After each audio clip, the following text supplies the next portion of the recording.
ایک بادشاہ محل کی چھت پر ٹہلنے چلا گیا۔ ٹہلتے ٹہلتے اس کی نظر محل کے نزدیک ایک گھر کی چھت پر پڑی، جس پر ایک بہت خوبصورت عورت کپڑے سکھا رہی تھی۔ بادشاہ نے اپنی باندی کو بلا کر پوچھا، یہ کس کی بیوی ہے؟ باندی نے کہا، بادشاہ سلامت، یہ آپ کے غلام فیروز کی بیوی ہے۔ بادشاہ نیچے اترا۔ بادشاہ پر اس عورت کے حسن و جمال کا سحر چھا گیا تھا۔ اس نے فیروز کو بلایا۔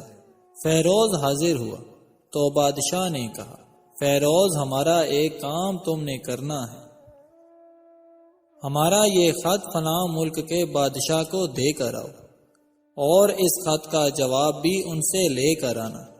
فیروز اس خط کو لے کر گھر واپس آ گیا۔ خط کو اپنے تکیے کے نیچے رکھ دیا، سفر کا سامان تیار کیا، رات گھر میں گزاری اور صبح منزل مقصود پر روانہ ہو گیا۔ وہ اس بات سے لا علم تھا کہ بادشاہ نے اس کے ساتھ کیا چال چلی ہے۔ ادھر فیروز جیسے ہی نظروں سے اوجھل ہوا، بادشاہ چپکے سے فیروز کے گھر پہنچ گیا۔ بادشاہ نے دروازہ کھٹکھٹایا۔ فیروز کی بیوی نے پوچھا، کون ہے؟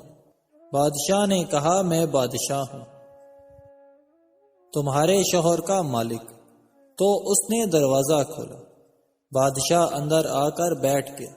فیروز کی بیوی نے حیران ہو کر کہا، آج بادشاہ سلامت یہاں ہمارے غریب خانے میں۔ بادشاہ نے کہا، میں یہاں مہمان بن کر آیا ہوں۔ فیروز کی بیوی نے بادشاہ کا مطلب سمجھ کر کہا، میں اللہ کی پناہ چاہتی ہوں، آپ کے اس طرح ہمارے گھر آنے سے مجھے کوئی خیر نظر نہیں آ رہی۔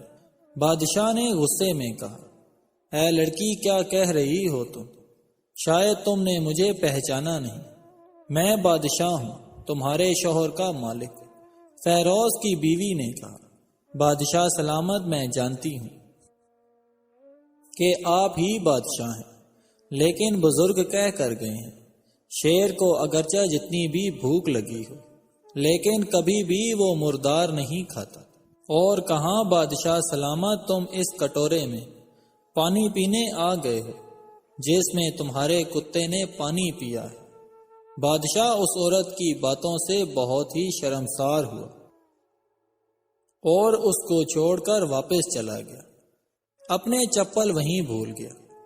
یہ سب تو بادشاہ کی طرف سے ہوا۔ اب فیروز کو آدھے راستے میں یاد آیا کہ جو خط بادشاہ نے اسے دیا تھا وہ تو گھر پر ہی چھوڑ آیا ہے۔ اس نے گھوڑے کو تیزی سے واپس موڑا اور اپنے گھر کی طرف چل پڑا۔ فیروز اپنے گھر پہنچا تو تکیے کے نیچے سے خط نکالتے وقت اس کی نظر پلنگ کے نیچے پڑے بادشاہ کے چپل پر پڑی، جو جلدی میں بادشاہ بھول گیا تھا۔ فیروز کا سر چکراس آ گیا اور وہ سمجھ گیا کہ بادشاہ نے اس کو سفر پر صرف اس لیے بھیجا تھا تاکہ وہ اپنا مطلب پورا کر سکے۔ فیروز کسی کو کچھ بتائے بغیر چپ چاپ گھر سے نکلا، خط لے کر سفر پر چل پڑا اور کام ختم کرنے کے بعد بادشاہ کے پاس واپس آئے تو بادشاہ نے انعام کے طور پر اسے 100 دینار دیے۔ فیروز دینار لے کر بازار گیا اور عورتوں کے استعمال کے قیمتی کپڑے اور کچھ تحائف بھی خرید لیے۔ گھر پہنچ کر بیوی کو سلام کیا اور کہا، چلو تمہارے میکے چلتے ہیں۔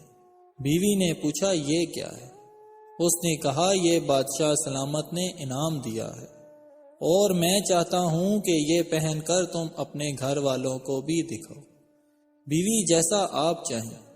بیوی تیار ہو کر اپنے شوہر کے ساتھ ماں باپ کے گھر چلی گئی۔ داماد، بیٹی اور ان کے لائے گئے تحائف کو دیکھ کر وہ لوگ بہت خوش ہوئے۔ فیروز بیوی کو ادھر ہی چھوڑ کر گھر واپس آ گئے اور 1 مہینہ گزرنے کے باوجود نہ بیوی کا پوچھا اور نہ اسے واپس بلایا۔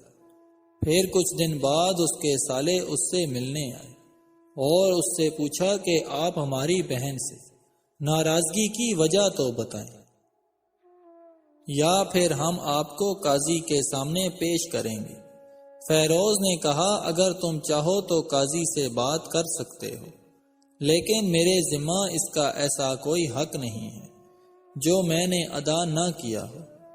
وہ لوگ اپنا کیس لے کر قاضی کے پاس چلے گئے اور قاضی کو ساری بات بتائی۔ قاضی نے فیروز کو بلایا۔ قاضی اس وقت بادشاہ کے پاس بیٹھا ہوا تھا۔ لڑکی کے بھائیوں نے کہا اللہ بادشاہ سلامت اور قاضی صاحب کو قائم اور دائم رکھے۔ قاضی صاحب ہم نے ایک سرسبز باغ، پھلوں سے بھرے ہوئے درخت اور ساتھ میں ایک میٹھے پانی کا کنواں اس کے حوالے کیا، لیکن اس شخص نے ہمارا باغ اجاڑ کر رکھ دیا، سارے پھل کھا لیے، درخت کاٹ لیے اور کنویں کو خراب کر کے بند کر دیا۔ قاضی فیروز کی طرف متوجہ ہوتے ہوئے ہاں بھائی لڑکے تم کیا کہتے ہو اس بارے میں؟ فیروز نے جواب دیا قاضی صاحب جو باغ مجھے دیا گیا تھا وہ اس سے بہتر حالت میں نے انہیں واپس کیا ہے۔ قاضی نے پوچھا کیا اس نے باغ تمہارے حوالے ویسی ہی حالت میں کیا ہے جیسے پہلے تھا؟ انہوں نے کہا ہاں ویسی ہی حالت میں واپس کیا ہے، لیکن ہم اس سے باغ واپس کرنے کی وجہ پوچھنا چاہتے ہیں۔ قاضی پھر فیروز سے مخاطب ہوا ہاں فیروز تم کیا کہنا چاہتے ہو اس بارے میں؟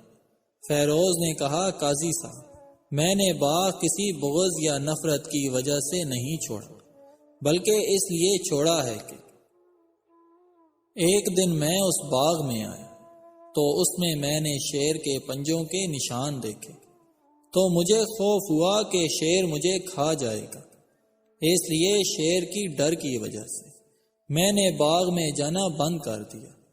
بادشاہ جو ٹیک لگائے یہ سب کچھ سن رہا تھا، اٹھ کر بیٹھ گیا اور کہنے لگا فیروز تم اپنے باغ کی طرف امن اور مطمئن ہو کر جاؤ، واللہ اس میں کوئی شک نہیں کہ شیر تمہارے باغ آیا تھا، لیکن وہ وہاں پر نہ تو کوئی اثر چھوڑ سکا اور نہ کوئی پتا توڑ سکا اور نہ ہی کوئی پھل کھا سکا۔ وہ وہاں پر تھوڑی دیر رکا اور مایوس ہو کر واپس لوٹ گیا، اور خدا کی قسم میں نے کبھی تمہارے جیسے باغ کے گرد لگی مضبوط دیواریں نہیں دیکھی۔ جب فیروز نے دیکھا کہ بادشاہ خدا کی قسم اٹھا رہا ہے تو اس نے یقین کر لیا اور اپنی بیوی کو لے کر گھر واپس آ گیا۔ نہ تو قاضی کو پتہ چلا اور نہ کسی اور کو کہ کیا ماجرا تھا۔ کیا خوب لوگ تھے، اپنے گھر کا راز کسی کو ظاہر نہیں ہونے دیتے تھے، اپنے گھروں کے بھید کسی کو ظاہر نہ ہونے دو۔ اللہ پاک آپ لوگوں کی جھولی خوشیوں سے بھر دے، آمین۔ کسی کی عزت کو روند کر آپ کو شاید وقتی سکون ضرور مل جائے گا، مگر روح کو سکون نہیں ملے گا۔